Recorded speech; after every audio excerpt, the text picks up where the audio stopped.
Motor وے police کی جانب سے کشمیریوں کے ساتھ یکجہتی کے لیے 27 اکتوبر بطور یوم سیاہ منایا گیا۔ یوم سیاہ منانے کے احکامات SSP موٹر وے M4 عطا محمد گجر نے دیے۔ موٹر وے پولیس M4 سیکٹر 1 کی جانب سے کشمیریوں کے ساتھ یکجہتی کے لیے 27 اکتوبر بطور یوم سیاہ منایا گیا۔ دن کا آغاز قرآن خوانی سے ہوا اور شہداء کے لیے دعائیں کی گئیں۔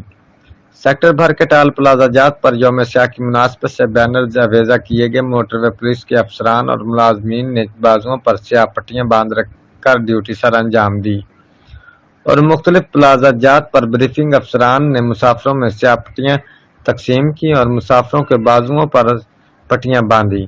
SSP موٹر وے M4 عطا محمد گجر نے بتایا کہ یہ دن منانے کا مقصد مقبوضہ کشمیر میں ہونے والی انسانی حقوق کی پامالیوں کو اجاگر کرنا، لوگوں میں اس دن کی اہمیت کا احساس جگانا اور کشمیری مسلمانوں کو یہ باور کرانا ہے ہم ہر مشکل میں ان کے ساتھ کھڑے ہیں اور ان کی مشکلات کو بھولے نہیں ہیں۔ اس موقع پر CPO افتخار علی وینس نے کہا کہ بھارت کے مظالم ختم ہونے تک ہم کشمیریوں کے شانہ بشانہ کھڑے رہیں گے۔ رپورٹ مارسویل، bureau chief, Geo Express news, چنیور۔